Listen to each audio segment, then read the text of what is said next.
हाय hello everyone. So Angel One इस company पे आज हम डिस्कशन करेंगे। फोर्थ क्वार्टर के रिजल्ट इन्होंने अपने अनाउंस कर दिए, सो उसी का एनालिसिस करेंगे। एंड साथ में बहुत सारे लोगों को डाउट है कि इस कंपनी का मंथली बिजनेस अपडेट काफी अच्छा आ रहा है, रिजल्ट भी ठीक ठाक आ रहे हैं, बट स्टिल स्टॉक में पिछले कुछ टाइम से कोई खास मूवमेंट नहीं आ रही है। सो क्या कोई नेगेटिव कंसर्न है या आउटलुक को लेकर के कुछ कंसर्न है मार्केट में, उस पर भी एक छोटा सा डिस्कशन करेंगे।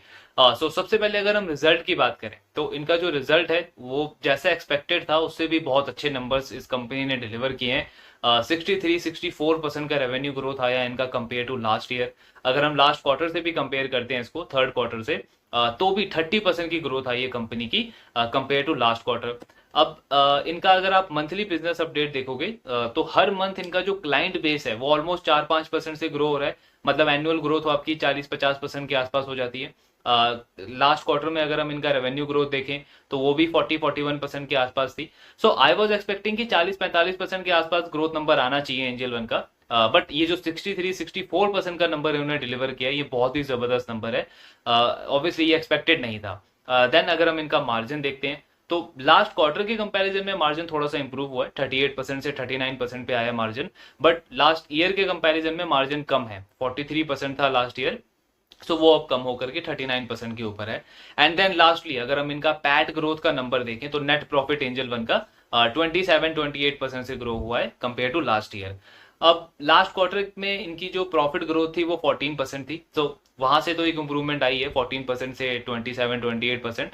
लेकिन जब आप इसको सेल्स ग्रोथ से कंपेयर करोगे तो गैप बहुत बड़ा लगता है, बिकॉज सेल्स ग्रोथ है आपकी 63-64%, पैट ग्रोथ है आपका 27-28%, तो वो गैप थोड़ा सा बड़ा लगता है। बिकॉज इट इज एक्सपेक्टेड कि आपका पैट ग्रोथ भी 60% के आसपास आना चाहिए। लेकिन पिछले कुछ क्वार्टर से हम देख रहे हैं कि एंजल वन का लगातार मार्जिन भी थोड़ा बहुत कम हुआ है एंड पैट ग्रोथ और सेल्स ग्रोथ के बीच में गैप भी काफी बड़ा है। सो इसके पीछे का रैशनल समझना जरूरी है, बिकॉज उसी से हमें इसका आउटलुक समझ आएगा कि बिजनेस एक्चुअली अभी कर क्या रहा है एंड किस डायरेक्शन में जा रहा है। तो वैसे तो आप देखोगे कि एंजल वन एक ब्रोकिंग बिजनेस है, लेकिन जो कंपनी की स्ट्रेटेजी है जिसके ऊपर ये पिछले कुछ टाइम से काम कर रहे हैं एंड जो जो डेवलपमेंट्स ये अपने बिजनेस में कर रहे हैं, तो ये अभी करंटली प्रोग्रेस कर रहे हैं एक फिनटेक मॉडल की तरफ। Because broking model we all know एक सिक्लिकल बिजनेस है, ये बिजनेस मॉडल काफी सिक्लिकल है। इनफैक्ट पूरी फाइनेंशियल इंडस्ट्री को अगर हम इंक्लूड करें जिसमें बैंक, एनबीएफसी, एएमसी और ब्रोकिंग, सो इन सब में सबसे ज्यादा सिक्लिकल बिजनेस जो है वो एक ब्रोकिंग कंपनी का होता है। बिकॉज बैंक में अगर आप देखो, इकोनॉमी अगर हमारी खराब भी है, मैक्रो इकोनॉमी अगर हमारी खराब भी है, स्टिल हमारा डिपॉजिट बैंक के पास है। तो इन अ वे हम डिपेंडेंट है बैंक के ऊपर कि डेली ट्रांजेक्शन अगर हमें करनी है, डेली सर्विसेज करनी है, डिपॉजिट हमारा बैंक के पास है, तो कुछ ना कुछ रेवेन्यू जनरेशन वहां पे बैंक बहुत इजीली कर सकता है हमारे से। देन एनबीएफसी आते हैं बैंक के बाद में, जिनका थोड़ा सा कम सिक्लिकल है, बिकॉज बहुत सारे ऐसे कस्टमर्स हैं, बहुत सारे ऐसे रीजंस हैं जहां पे बैंक लोन नहीं दे सकता, तो उनको एनबीएफसी लोन देता है, तो वो थोड़ा सा उससे कम सिक्लिकल है। देन एएमसी आते हैं, बिकॉज एएमसी में क्या है कि हम एसआईपी कर रहे हैं, म्यूचुअल फंड में इन्वेस्ट कर रहे हैं, तो जब इकोनॉमी खराब है या चीजें अच्छी नहीं चल रही है तो ये पॉसिबिलिटी हो सकती है कि हम फ्रेश पैसा और इन्वेस्ट ना करें मार्केट में, फ्रेश एसआईपी अपनी रोक दें। एंड ये भी पॉसिबल हो सकता है कि थोड़ा बहुत रिडेम्पशन भी कर लें, लेकिन स्टिल उस एएमसी के पास में हमारा एयूएम है एंड उस एयूएम के ऊपर वो जो भी 1% 1.5% कमीशन होता है वो अर्न कर सकता है। लेकिन ये जो ब्रोकिंग का बिजनेस है ये बहुत सिक्लिकल है, बिकॉज जब मार्केट अच्छा कर रहा है, न्यू हाई बन रहा है निफ्टी का, तो इन्वेस्टर्स भी बहुत ज्यादा इंटरेस्टेड हैं, ट्रेडर्स भी बहुत ज्यादा इंटरेस्टेड हैं। हर एक सेगमेंट में लोग ट्रेड करते हैं, ट्रेडिंग वॉल्यूम काफी ज्यादा होता है, बाय सेल ट्रांजैक्शन काफी ज्यादा होता है एंड ब्रोकिंग कंपनीज का ब्रोकिंग भी आप देखोगे, ब्रोकिंग जनरेशन काफी ज्यादा होता है उस ड्यूरेशन में। सो आज के टाइम पे आप किसी भी ब्रोकिंग कंपनी का देखो, उनका रेवेन्यू भी ग्रो हो रहा है, मार्जिन भी इंप्रूव हो रहे हैं और प्रॉफिट के नंबर भी ग्रो हो रहे हैं। लेकिन जैसे ही ये साइकिल टर्न होती है, आई थिंक आज से 1.5-2 साल का पहले का अगर हम टाइम लें, सो जैसे साइकिल टर्न होती है, जैसे बियर मार्केट आती है जहां पे आप देखते हो कि इंडेक्स में 10-20% का करेक्शन आ गया है, स्टॉक्स में 40-50% का करेक्शन आ गया है, सो वहां पे इन कंपनीज का ट्रेडिंग वॉल्यूम, ट्रांजैक्शन वॉल्यूम बहुत शार्पली कम होने लगता है, इनकी रेवेन्यू में बहुत बहुत ज्यादा डिक्लाइन आता है, मार्जिन कम होने लग जाते हैं, अर्निंग ग्रोथ बहुत ज्यादा नेगेटिव होने लग जाती है। सो ये बहुत नेगेटिव इंपैक्ट पड़ता है जब भी साइकिल टर्न होता है। तो ब्रोकिंग कंपनी का मॉडल ही बहुत ज्यादा सिक्लिकल है। अब इसको आप कैसे कैटर कर सकते हो, बिकॉज ब्रोकिंग कंपनी को क्या चाहिए, दो ऑक्सीजन है एक ब्रोकिंग बिजनेस में। सबसे पहला तो ये कि आपके सिस्टम के अंदर नए क्लाइंट आते रहने चाहिए, वो भी एक बहुत हेल्दी रेट से। मतलब 20 30 40% की ग्रोथ से आपके सिस्टम में नए क्लाइंट आते रहने चाहिए। देन आप जिन नए क्लाइंटों को सिस्टम में ऐड कर रहे हो वो क्लाइंट एक्टिव होने चाहिए, बिकॉज अगर वो क्लाइंट एक्टिव ही नहीं है, वो बाय सेल कोई ट्रांजेक्शन ही नहीं कर रहा, तो वो जस्ट एक नंबर है आपके सिस्टम में, वो कुछ वैल्यू ऐड नहीं कर रहा आपके बिजनेस के लिए। सो ये दोनों चीजें बहुत इंपॉर्टेंट होती है। अब एंजल वन को अगर आप देखोगे तो वो पहली चीज को केटर करने के लिए क्या कर रहा है, मतलब क्लाइंट एक्विजिशन उसको करना है फास्ट रेट पे, तो उसमें क्या कर रहे हैं, उन्होंने टेक्नोलॉजी पे इन्वेस्ट किया है।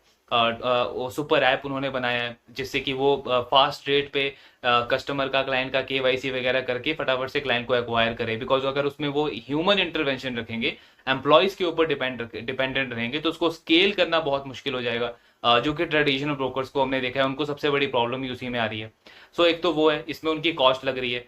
दूसरा, अगर आपको क्लाइंट एक्वायर करना है तो एम्प्लॉयज, अगर आप ज्यादा मैन पावर आप यूज नहीं कर रहे, तो आपको ब्रांडिंग करनी पड़ेगी, आपको एक ब्रांड बिल्ड करना पड़ेगा, जिसको देख करके कस्टमर जो है वो आपके सिस्टम में ऐड हो। कोई आपको प्रमोशन ऑफर देने पड़ेंगे, डिस्काउंट देना पड़ेगा बाकी ब्रोकर्स के कंपैरिजन में, थोड़ा सा लोअर ब्रोकरेज आपको ऑफर करना पड़ेगा, ब्रोकिंग रेट ऑफर करना पड़ेगा कस्टमर्स को। सो उसके लिए भी आपकी कॉस्ट लग रही है। एंड मार्केटिंग और एडवर्टीजमेंट में भी हमने देखा है कि एंजल वन एंड ग्रो इन्होंने पिछले कुछ टाइम में अपने ब्रांडिंग पे बहुत ज्यादा इन्वेस्ट किया है।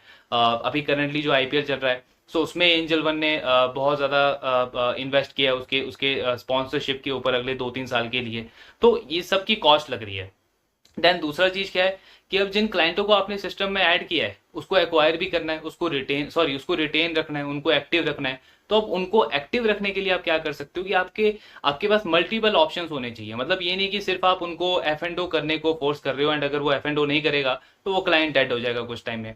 आपको उनको ऑप्शंस देने पड़ेंगे। हो सकता है वो क्लाइंट सिर्फ कैश में काम करना चाहता हो, सिर्फ बाय एंड होल्ड वाला इन्वेस्टर हो, या फिर वो एसआईपी करना चाहता हो। सो आपको उनको एसआईपी का ऑप्शन देना पड़ेगा। या फिर वो क्लाइंट मार्जिन लेके काम करना चाहता हो, सो आपको उनको एमटीएफ वाला ऑप्शन देना पड़ेगा। तो आपके पास मल्टीपल ऑप्शंस होने चाहिए। सो एंजल वन ने क्या किया, अलग अलग प्लेटफॉर्म के ऊपर इन्वेस्ट किया। लाइक आज के टाइम पे उनके प्लेटफॉर्म से हम एसआईपी कर सकते हैं। उन्होंने एजुकेशनल कंटेंट बनाना स्टार्ट किया कि जिससे एक बार क्लाइंट को वो एक्वायर करें सिस्टम में, सो क्लाइंट एजुकेट हो, क्लाइंट खुद से इन्वेस्ट करे, खुद से डिसीजन ले पाए वहां पे अपने इन्वेस्टमेंट को लेकर के। देन उन्होंने एएमसी के लाइसेंस के लिए अप्लाई किया, सो वो अप्रूव हो गया। एंड उनका जो म्यूचुअल फंड का बिजनेस है वो इसमें भी इस फाइनेंशियल ईयर से स्टार्ट हो जाएगा। उन्होंने लैंडिंग बिजनेस के ऊपर इन्वेस्ट किया, उसकी अभी टेस्टिंग चल रही है, जिसमें वो अनसिक्योर्ड कंज्यूमर लोन ऑफर करेंगे अपने क्लाइंट्स को। फिक्स्ड इनकम प्रोडक्ट के ऊपर इन्वेस्ट किया, इंश्योरेंस के ऊपर इन्वेस्ट किया। सो अलग अलग प्लेटफॉर्म के ऊपर उन्होंने इन्वेस्ट किया है, सो दैट जब उनका क्लाइंट बेस बड़ा होता जाएगा तो कल को चल के उनके क्लाइंट्स को किसी भी तरीके की फाइनेंशियल प्रोडक्ट चाहिए, चाहे लोन चाहिए या म्यूचुअल फंड चाहिए या इंश्योरेंस चाहिए, वो सारी सर्विसेज वो अपने प्लेटफॉर्म पे प्रोवाइड कर सके। जिससे ये चांस बहुत कम हो जाएगा कि किसी भी एक सर्विस के लिए उनका क्लाइंट किसी दूसरे ब्रोकर के पास जाएगा या किसी दूसरे फाइनेंशियल इंस्टीट्यूट कंपनी के पास जाएगा। सो वहां से आपकी क्लाइंट रिटेंशन आ गई।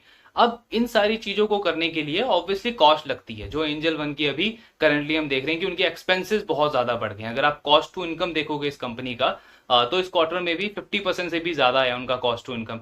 अब जब आपका कॉस्ट टू इनकम सडनली इतना ज्यादा बढ़ जाएगा तो ऑब्वियसली वो आपके मार्जिन को हिट करेगा, आपके पैट को हिट करेगा।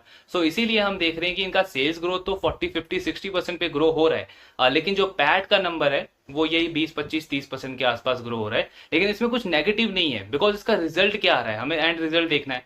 सो रिजल्ट अगर आप देखोगे तो अक्रॉस पैरामीटर्स, जितने भी की पैरामीटर्स होते हैं ब्रोकर्स के लिए, हर एक जगह पे ये कंपनी जो है वो अपना मार्केट शेयर इंप्रूव करते जा रही है। आज के टाइम पे अगर आप एनएससी का एक्टिव क्लाइंट डेटा देखते हो, सो उसमें 15% का मार्केट शेयर है एंजल वन का। ये कुछ टाइम पहले 10 11% था, तो मतलब इन्होंने अपना मार्केट शेयर और इम्प्रूव किया है पिछले कुछ टाइम में। देन अगर आप इंक्रीमेंटल डीमैट अकाउंट देखोगे, मतलब इंडस्ट्री में टोटल डीमैट अकाउंट खुल रहे हैं, तो उसमें से 23% मार्केट शेयर, 23% मार्केट शेयर जो है वो एंजल वन का है। अगेन ये भी कुछ टाइम पहले 20% से भी कम था।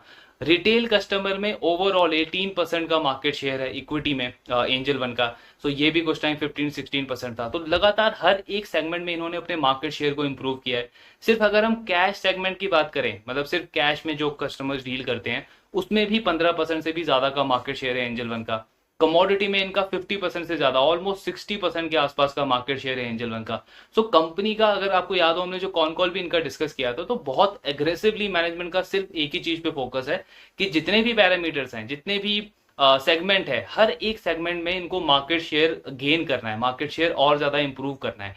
इससे हो क्या रहा है, जो ट्रेडिशनल ब्रोकर्स हैं वो लगातार अपना मार्केट शेयर लूज करते जा रहे हैं। बिकॉज ये जो डेटा आया है अभी FY24 का, इनमें अगर आप एक्टिव क्लाइंट का डेटा देखोगे तो सिर्फ टॉप 3 प्लेयर्स ही हैं जिनमें पॉजिटिव ग्रोथ आई है, बहुत हेल्दी ग्रोथ आई है इतने बड़े बेस के बाद भी।